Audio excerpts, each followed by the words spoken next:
نحمدہ و نصلی علی رسولہ الکریم، اما بعد۔ جب ہم دین کی طرف مائل ہوتے ہیں یا دین کو جاننے اور سمجھنے کی کوشش کرتے ہیں تو جس پریشانی کا ہمیں سب سے پہلے سامنا ہوتا ہے وہ پریشانی جو ہوتی ہے وہ ہوتی ہے اختلافات کے کچھ ایسے اختلافات۔ بسا اوقات ایسا ہوتا ہے کہ ہم عبادت کی طرف جانا چاہتے ہیں تو ہمارے سامنے جو اختلافات ہیں وہ پہلے آ جاتے ہیں اور عبادت کے جو طریقے ہیں یا عبادت کے جو فوائد ہیں وہ بعد میں آتے ہیں۔ تو یہ جو اختلافات ہیں یعنی جو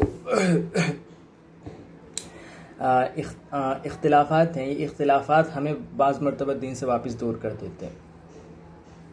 ایک سادہ سا بندہ، عام سا آدمی جو ہے کہ وہ چاہتا ہے کہ میں دین کی طرف بڑھوں، میں نماز پڑھنے کی کوشش کروں، میں قرآن پاک پڑھنے کی کوشش کروں، میں اس میں لگنے کی کوشش کروں، تو اسے جیسے ہی وہ اس چیز کی طرف جانے لگتا ہے، تھوڑا سا اندر قدم رکھتا ہے اس چیز کے اندر، تو اسے سب سے پہلے جو چیزیں سمجھ میں آتی ہیں وہ یہی آتی ہیں کہ یار اختلافات بہت ہیں اس میں، فلاں مسلک یہ کہتا ہے، فلاں مسلک یہ کہتا ہے، فلاں مسلک یہ کہتا ہے۔ جب اس چیز کی طرف آتے ہیں تو پھر ہمیں یہ نہیں سمجھ میں آتا ہے کہ ہم کیا کریں۔ پھر ہمارے ذہن، ہمارے دماغ کو شیطان دوبارہ وسوسے میں ڈالتا ہے اور واپس ہم جو ہے کہ اپنے کام کی طرف آ جاتے ہیں، اپنی چیزوں کی طرف آ جاتے ہیں۔ جو دین کی ایک رغبت ہوئی تھی دل کے اندر وہ تمام کی تمام دوبارہ ختم ہو جاتی ہے۔ اس لیے کوشش جو ہے وہ یہ ہونی چاہیے کہ اس سے بچا جائے، اور بچنے کا طریقہ یہ ہونا چاہیے کہ دیکھیے یہ جو چیزیں ہیں بحث و مباحثہ، اللہ کے نبی علیہ الصلوۃ والسلام کی حدیث ہے جس میں آپ علیہ الصلوۃ والسلام نے بیان کیا کہ جب کوئی قوم ہدایت کے بعد گمراہ ہوتی ہے تو اللہ تبارک و تعالیٰ اس کو لڑائی جھگڑوں میں لگا دیتے ہیں۔ آج آپ دیکھیں کہ جب مجلسیں جو منعقد ہوتی ہے اس میں صحابہ کی کیا چیزیں، صحابہ کے کیا کارنامے ہیں، نبی علیہ الصلوۃ والسلام نے ہمیں کس چیز کے بارے میں بتایا ہے کہ آپ کیا کریں کیا نہ کریں، ان چیزوں کو چھوڑ کے ہماری جو بحثیں ہوتی ہیں، ہماری جو مجلسیں سجتی ہیں وہ اس بات کے لیے سجتی ہیں کہ فلاں مسلک میں یہ غلطی ہے، فلاں مسلک میں یہ غلطی ہے۔ آج کل چونکہ سوشل میڈیا کا زمانہ ہے تو سوشل میڈیا پہ آپ دیکھتے ہوں گے کہ کسی بھی عالم کے بارے میں کسی بھی عالم کا کوئی مسئلہ چل رہا ہے، کوئی بات چل رہی ہے تو اس کے نیچے اتنے زیادہ کمنٹس ہوتے ہیں کہ اس میں ہی لوگ بحث و مباحثہ کر رہے ہوتے ہیں، اس میں ہی لوگ جو ہے کہ اچھا خاصا جو ہے کہ ایک جنگ و جدال کا ایک میدان قائم کیے ہوئے ہوتے ہیں۔ یہ چیز مناسب نہیں ہے۔ بسا اوقات یہ ہوتا ہے کہ ایف بی وغیرہ یا اس طرح کی چیزیں جہاں کمنٹس پبلک کمنٹ ہوتا ہے وہاں پہ آپ دیکھیں گے کہ وہاں پہ ہر طرح کے لوگ ہوتے ہیں، غیر مسلم لوگ بھی ہوتے ہیں یا اس طرح دوسرے لوگ بھی ہوتے ہیں۔ تو وہ لوگ جب اس کمنٹس کو پڑھیں گے، اس کو دیکھیں گے تو ان کے دل میں یہ بات آئے گی کہ یہ بلا وجہ میں دعویٰ کرتے ہیں کہ ہم متحد لوگ ہیں۔ ایسا کچھ نہیں، یہ تو آپس میں لڑے بھیڑے رہتے ہیں، اس سے بھی بہت فرق پڑتا ہے۔ تو اس لیے اس چیز سے بھی بچنے کی کوشش کریں، اور جو ہماری باتیں ہیں، جو ہماری چیزیں ہیں، جس کو ہم مانتے ہیں، جو ہماری پرائرٹی ہے وہ یہ ہونی چاہیے کہ کسی طرح سے بھی ہماری طرف سے کسی کو یہ پیغام نہ جائے کہ ہمارے اندر جو ہے وہ بہت زیادہ اختلافات ہیں۔ دیکھیے جو چیزیں ہیں، جو اختلافات ہیں وہ اوپر کی چیزیں ہیں، جو اختلافات ہیں، جو چیزیں ہیں وہ اوپر کی چیزیں ہیں، لیکن ایک عام آدمی اس کو کیا اس چیز سے واسطہ کہ آپ کیا کہتے ہیں، آپ کیا کہتے ہیں۔ اس کو تو چاہیے کہ نماز پڑھے، اس کو تو چاہیے کہ قرآن پاک پڑھے، اس کا تو یہ مقصد ہے کہ میں کسی طرح سے اللہ تبارک و تعالیٰ کے حکموں کے مطابق ہو جاؤں۔ تو وہ چاہتا ہے کہ یار میں کسی کی غیبت نہ کروں، میں جھوٹ نہ بولوں، میں دھوکہ دھڑی نہ کروں، میں فریب نہ کروں، میں اس طرح کی چیزوں میں نہ لگوں، اور جہاں تک ہو سکے اللہ تبارک و تعالیٰ کے قریب ہو جاؤں۔ تو کوئی بھی مسلک ہو، یہ تو ہرگز نہیں کہتا نا کہ جھوٹ بولنا جو ہے وہ صحیح ہے۔ سب کا اس بات پہ اتفاق ہے کہ جھوٹ بولنا کیا ہے، غلط ہے۔ یہاں تو مسلک ہی نہیں بلکہ غیر مسلم لوگوں سے بھی پوچھا جائے تو وہ بھی کیا کہتے ہیں کہ جھوٹ بولنا کیا ہے، غلط ہے۔ دھوکہ دھڑی غلط بات ہے، دوسروں کا فائدہ اٹھانا غلط بات ہے، یا اس طرح کی چیزیں دوسروں کے بارے میں غیبت کرنا، ان کی باتیں کرنا، ان کا مذاق اڑانا، یہ غلط بات ہے۔ تو یہ ایسی چیزیں ہیں، یہ ایسی چھوٹی چھوٹی چیزیں ہیں کہ اس کے بارے میں کیا ہے کہ یہ تو اختلافات کی بات نہیں ہے، اس پہ تو آپ عمل کر سکتے ہیں۔ بسا اوقات ہم مجلسوں کو اتنا زیادہ گرم کر لیتے ہیں، فرقہ واریت کی اتنی زیادہ باتیں ہو جاتی ہیں ہمارے ممبر و محراب پہ کہ ایک عام آدمی جو دین کی طرف جا رہا ہوتا ہے وہ واپس دین سے واپس آ جاتا ہے، اس کو دین سے بدزن ہو جاتے ہیں۔ اسی لیے ایک عام آدمی کو اگر دین کی طرف آنا ہے تو اس کی یہ کوشش ہونی چاہیے کہ وہ جس کو بھی ایک بہترین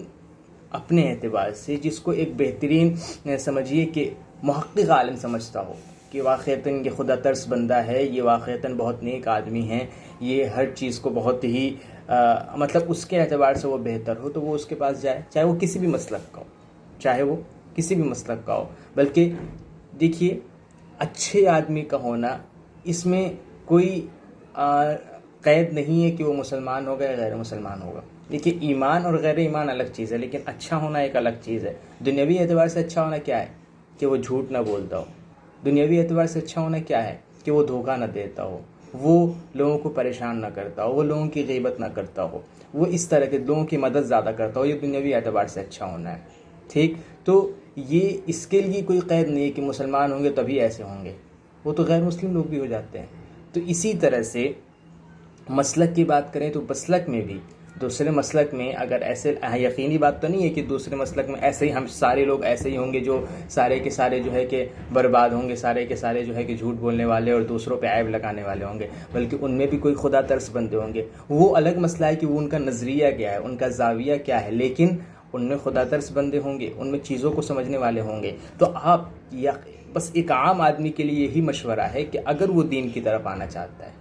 اگر وہ دین کی طرف بڑھنا چاہتا ہے، تو جس مسلک سے بھی وہ تعلق رکھتا ہے اس مسلک کے ایک بہترین عالم دین جس کے سلسلے میں اس کا دل جو ہے کہ متفق ہو کہ ہاں یہ بہت اچھے آدمی ہیں، اللہ تبارک و تعالیٰ سے ڈرتے ہیں، اللہ تبارک و تعالیٰ کے احکامات کی پابندی کرتے ہیں، بس اس کو اپنے آپ کو اس کے سپرد کر دیں کہ بس اللہ میاں میری جہاں تک رسائی تھی میں نے کیا، اب اس کے بعد آپ مجھے صحیح راستہ دکھا دیجیے، اب اس کے بعد آپ مجھے صحیح راستہ دکھا دیجیے۔ ہمارے ساتھ پریشانی جو ہے وہ یہ ہوتی ہے کہ ہماری کوئی کوشش نہیں ہوتی ہے، ذرہ برابر بھی کوشش نہیں ہوتی ہے۔ ہم چاہتے یہ ہیں کہ ہمیں سب کچھ بیٹھے بٹھائے مل جائے، کوشش کچھ نہیں، لیکن خواہشات یہ کہ سب کچھ بیٹھے بٹھائے مل جائے۔ ایسا نہیں ہوتا ہے۔ حضرت یوسف علیہ السلام کا واقعہ مشہور ہے اور اس میں ان کا بیان کیا گیا ہے کہ کیا بولتے ہیں، زلیخا نے جب ان کے اوپر کہیے کہ ان کو ورغلانے کی کوشش کی زلیخا نے، تو حضرت یوسف علیہ السلام نے کیا کیا؟ تھوڑے سے ہو چلے تھے زلیخا کی طرف حضرت یوسف علیہ السلام، لیکن انہوں نے کیا کیا؟ انہوں نے وہاں سے وہ بھاگے۔ جیسے اللہ تبارک و تعالیٰ کی ایک دلیل دکھی، یعنی ایک چیز دکھی، تو وہ وہاں سے بھاگے۔ اور وہ بھاگے کیسے کہ دروازے جو ہیں سارے 7-8 کتنے دروازے تھے، وہ سارے کے سارے جو ہیں کہ بند تھے، ساروں پہ تالا لگا تھا، لیکن پھر بھی وہ بھاگے۔ دروازہ بند ہے لیکن وہ بھاگ رہے ہیں، کیوں؟ جا کے جہاں دروازہ بند تھا وہاں جا کے کھڑے ہو گئے۔ دیکھیے، یہاں تک دروازہ جہاں تک بند تھا وہاں تک انہوں نے کوشش کی، بقیہ اللہ تبارک و تعالیٰ کا کام۔ تو اسی لیے ہماری کوشش جو ہے وہ نہیں رکنی چاہیے، ہماری کوشش جو ہے وہ جاری رہنی چاہیے۔ جب ہماری کوشش ہوگی تو اللہ تبارک و تعالیٰ اسی کے مطابق جو ہے کہ ہمیں اجر دے دے گا، اسی کے مطابق ہمیں اپنے قریب کر لے گا، اسی کے مطابق ہمیں اپنے نزدیک کر لے گا۔ کہتے ہیں نا، کوئی دیندار شخص ہے، کوئی قرض ہے کسی کے اوپر، وہ شخص اگر دل میں یہ ارادہ رکھتا ہے، دل میں یہ نیت رکھتا ہے کہ مجھے یہ ادا کرنا ہے، اس کے پاس تھوڑا بھی ہے لیکن اس کے ذریعے سے وہ ادا کرنا چاہتا ہے، تو اللہ تبارک و تعالیٰ کسی نہ کسی ذریعے سے اس کا جو قرض ہے وہ اس کے سر سے ختم کر دیں گے۔ تو یہ ہے سب سے پہلی چیز، کیا ہے؟ کوشش ہو۔ اور کوشش کا جو میں نے طریقہ بتایا کہ آپ واقعتاً اگر دین کی طرف جانا چاہتے ہیں تو آپ جس مسلک سے بھی تعلق رکھتے ہیں، جس بھی مسلک سے تعلق رکھتے ہیں، اس کے ایک بہترین خدا ترس بندے سے، جو محقق عالم دین جس کو آپ سمجھتے ہیں، اس کو اپنے آپ کو اس کے سپرد کر دیں، اس سے چیزوں کو سمجھنے کی کوشش کریں، اور دل میں ہمیشہ یہ نیت ہو کہ اللہ تبارک و تعالیٰ، میں جو یہ کر رہا ہوں اس کے ذریعے سے آپ مجھے اپنے قریب کر لیں۔ تو اللہ تبارک و تعالیٰ تو آپ کی کوششوں کو دیکھتا ہے، جب آپ کی واقعتاً دل سے یہ کوشش ہوگی، اور تعصب اور اناد پرستی بالکل نہ ہو کہ یار بسا اوقات یہ ہوتا ہے نا کہ بحث و بحث میں جو قوت عمل ہوتی ہے وہ مفلوج ہو جاتی ہے انسان کی، کہ ہم اتنا بحث کرتے ہیں، اتنا مباحثہ کرتے ہیں کہ ہمارے جو عمل کا ایک کہیے کہ جو ہمارے اندر عمل کی ایک طاقت تھی، جو ہمارے اندر عمل کا ایک جذبہ تھا، وہ جذبہ بالکل ختم ہو کے رہ جاتا ہے، بالکل ریزہ ہو جاتا ہے، پھر عمل ہمارے اندر نہیں ہوتا ہے، پھر ہمارا یہ مقصد ہوتا ہے کہ کسی طرح سے اگلے بندے کو جو ہے نیچے کرنا ہے۔ تو اس لیے ان چیزوں سے بچیں اور اپنے آپ کو واقعتاً اگر دین کی طرف لگانا ہے تو جیسا کہ میں نے بتایا اس کے مطابق عمل کریں. اور اللہ تبارک و تعالی ہماری کوششوں کو دیکھتا ہے. جیسے ہماری کوششیں ہوں گی اللہ تبارک و تعالی ہمیں اسی طرح کا بدلہ جو ہے کہ دے دے گا. اسی لیے ان چیزوں میں زیادہ نہ پڑیں اور جو ہے کہ جو چیزیں ہیں اللہ تبارک و تعالی بہترین طرح سے واضح کرنے والا ہے. اللہ تبارک و تعالی کہنے سننے زیادہ عمل کرنے کی توفیق عطا فرمائے. وآخر دعوانا الحمدللہ رب العالمین.